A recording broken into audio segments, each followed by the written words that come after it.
Welcome back, ladies and gentlemen, to UKCSGO. Today, I have the esteemed honor of sitting down with the one, the only, major winner, Kingmezii. Firstly, before we get going, how are you doing today, and how has the player break been for you? Doing very well. I mean, it was nice to have a few weeks off. Just didn't even get up too much, really. Just relax at home with the family, and it's after such a crazy season, like non-stop, a lot of back-to-back events, and of course it was really nice to have a successful season. Of course it was great to play, and but like I say, it was nice to have some downtime, just relax a bit, not think about too much about CS, and come with a fresh mind back into the new season as well. Yeah, the one downside of winning so much is that you don't get any free time. And for anyone who's been maybe living under a rock this year, to list off some accolades, mezii and Vitality, they won 7 Tier 1 events in succession, even claiming Season 5 of the ESL Grand Slam along the way. And alongside that, it wasn't even like it was overly competitive. Vitality went on a 30-match win streak, lasting over 139 days. And at the end of the season, Vitality got their crown jewel as they lifted the major trophy in Austin, marking mezii as the first UK player to do so. So now, starting with the major, on the run-up to Austin, the general narrative was that if Vitality wants to create a dynasty, it has to be done at the major. Did this add any extra pressure compared to other tournaments this year internally? I wouldn't say so. I mean, of course, with all the success throughout the season, you always have a bit more built up, more pressure for the bigger events, especially the major. But I think the major alone is always a little bit more unique, of course, compared to the other ones. Anyway, even if we were favourites or not, I think even past majors with Vitality, when we're not the favourite to win it all, there's still a lot of pressure at these majors because, like you say, it's as a player, it's something that you always want to win and always want to just have that accolade. It's something so special that as a team, as a player, as an organization, you always want to have your name there as accomplished something like this. So I think you can always kind of feel that at the major with all the teams, the kind of vibe and the atmosphere. Whenever you're there, it kind of feels a bit different to all the other events. So I think the pressure was always there, even with that outside noise of if we wanted to create this legacy in this era that we need to win this. I think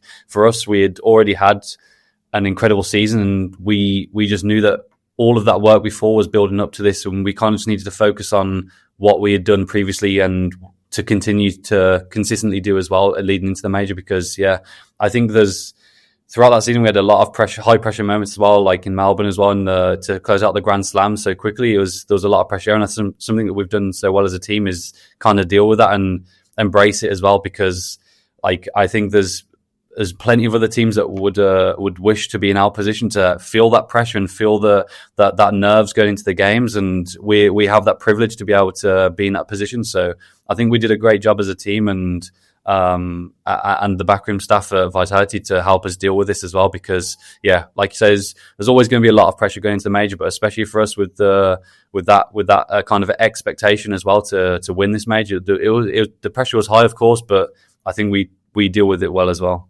And especially during this major playoffs, you objectively played amazing. You're one of the best players in the whole tournament during the playoffs. What does this arc mean to you personally, after potentially last year you received a lot of criticism from Vitality fans and pundits alike? Yeah, I mean, I think, of course, it's always tough to go through periods where you're not playing the best, or there's a lot of talk online as a player. It's something I've never really had too much of. So it was definitely a difference, like going to a new role, going to a team that's a lot more expectation from players in the team as well. It's completely different on like the mental aspect of things as a player as well. So it was definitely tough for me to try and, even though I was working so hard to try and fix those mistakes or try and improve as a player, it was tough to see it was taking so long for me. But it's nice now to be able to have this success, and as an individual just to show what I'm capable of. I think even at the major as well, I think I had a tough start, like in the group stages, and I was never really worried though. I think that's something that's has never really changed for me. And my mindset is that I'm never really worried about where it might start. I think I can always show my impact in times, even if I have a rough tournament overall. I know I can find impact in games and try and find the level that I need to for my team as well. Because I think it's the main thing. Sometimes the stats don't show it, or I think that's just the main thing for me, is that my team is happy with me and I can try and support them the best I can as well. Because if we're winning, that's all I care about. Of course, I would like to be a great player as well and try and support in that aspect in terms of finding the impact in the statistics side of things. But yeah, the main thing for me is making sure that we win. If we're winning, then I'm happy as well. Well, you certainly did more than support in the major grand finals. You did a lot more than that.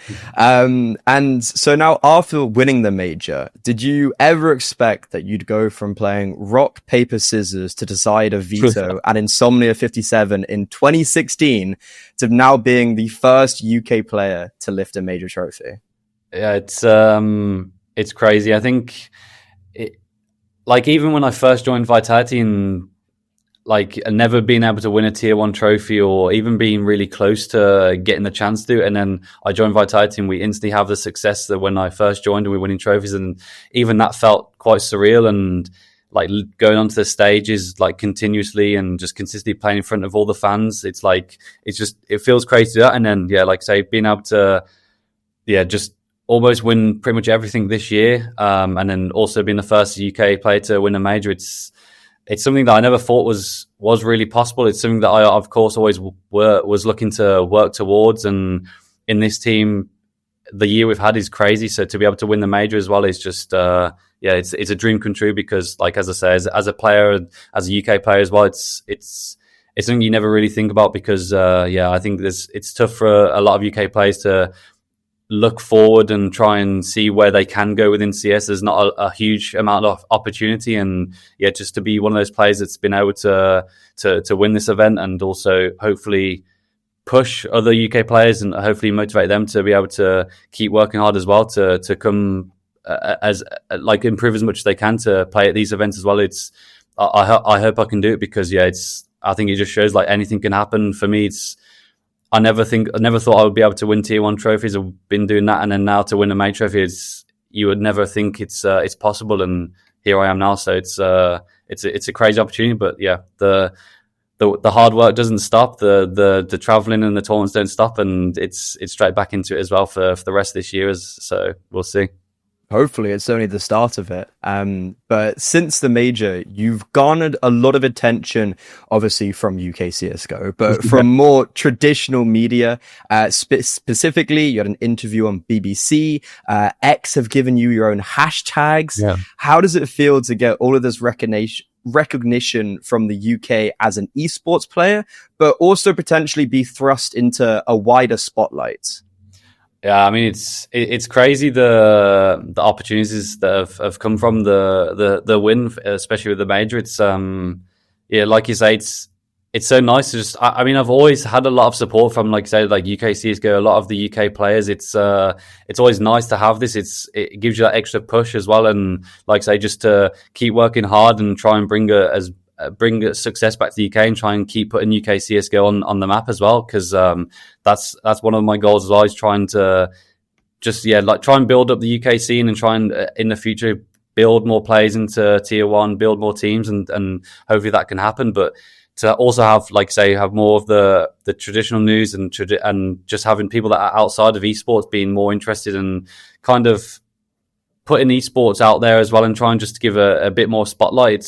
It's super cool just to be able to also talk to those guys as well. Just I think people outside of esports are so curious to know as well more about whether it's esports or Counter-Strike and what we do as players and the whole thing that goes on. And it's so fun to talk to them about, because they're so surprised, and it's so nice to showcase how big esports is when you're in this bubble. It's so fun as a player, as journalists, as everyone that's involved, and the organizations, and there's so much that goes on within esports, and so many people that help us as players to focus on the game that we do as well in Vitality, all the managers and the coaching staff. So it's so nice to just showcase that to a wider audience and just to make them aware of esports. And it's fun to just teach them more about it. And it's great to have this recognition. And it's been crazy the past few weeks since the major win, and yeah, I'm just happy to be able to have it as well. That's awesome to hear. And late last year, you welcomed a new addition to the Merriman family. Yeah. How has becoming a dad potentially changed your perspective as a competitor, but also as a person? Yeah, I mean, I think honestly it changed quite a lot. I think especially with my mindset with CS, of course it's very different with responsibility and with all the travel, and there's so much different like feelings that go into when I'm away from home. Of course, missing family, like I'm not being able to spend so much time at home. But I spoke about it a lot with like our performance coach Jack, and just the mindset that goes into it. I think it felt like it kind of flipped a switch a little bit, where I kind of felt a lot more chilled, a lot more like let loose a little bit more within CS. I felt like before I it's not something I consciously thought about so much, but I think now there's so much more than CS. I guess with family and the real life that goes on, it kind of made me feel a lot more comfortable in game, just kind of confident, where to the point where it's like I'm not second guessing myself so much, I'm not hesitating so much. And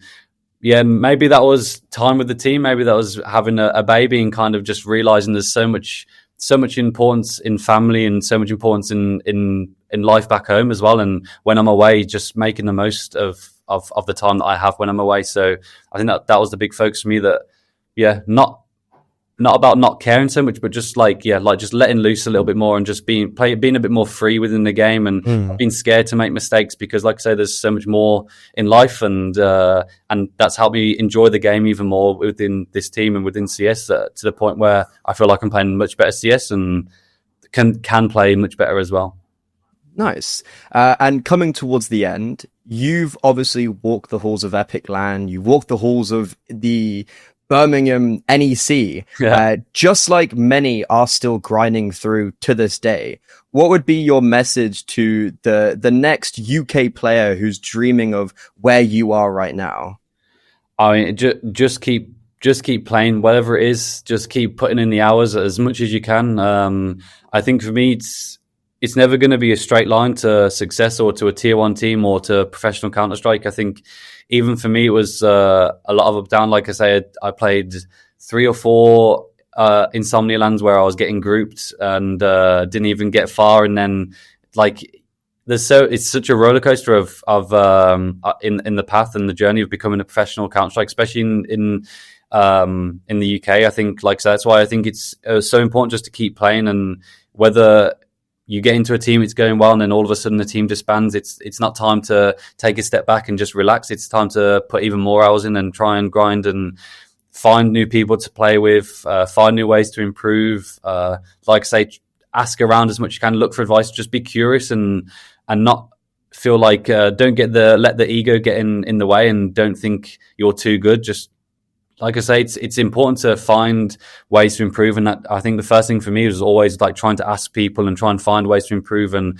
get advice from people. And like I say, for me, I'm always open to try and reply to as many people as I can on socials to try and give advice. And sometimes it's obviously hard, but I try and give as much advice as I can, and like I say, put the time in. And I think if you do that, opportunities will arise, and what will happen. And I think that's the main thing. Just don't take your foot off the gas, always push forward, and hopefully one day you'll be playing in a professional Counter-Strike team or in a tier 2 team, whatever it may be. I think there's always space for a lot of these players, and there's always a lot of European teams that are looking for talented players, and I think there's a lot of that in the UK. Just about putting the time in and not just don't give up. I think is the main thing. Like I say, it's a roller coaster. There's going to be a lot of ups and downs, and just in those downs, it's important to just keep pushing, and it's not time to relax. And finally, you've won a major. You haven't even won an EPIC.LAN yet. You've been dodging UKCS for a few years, apparently off in Katowice, winning a major, all this nonsense. The straight question, when's next EPIC.LAN appearance? Listen, I need to speak to Epic. They need to adjust dates a little bit, because just for you. I've been looking to come to an EPIC.LAN for a long time. I think it's always comes at a rough timing, but if there's ever space in the calendar, then I always want to go. I think it'll be really fun to just get a mix together. I mean, now it's a bit more tough. There's a lot of European teams. I don't think the win is coming anytime soon for EPIC.LAN, but yeah, I would love to attend one, and yeah, hopefully it won't be too long before I can. Well, you've heard it here first. Probably a Merriman mix coming in, and hopefully a diffuse actually stuck this time. Maybe so. But Mezii, thank you so much for sitting down with me. I know you've got a really, really packed schedule, and you're actually going off to Cologne the day we're recording this. So with that, good luck at Cologne. Good luck in the rest of the year. The whole of UKCS is going to be behind you. And thank you very much for everyone who's tuned in, and we'll see you next time.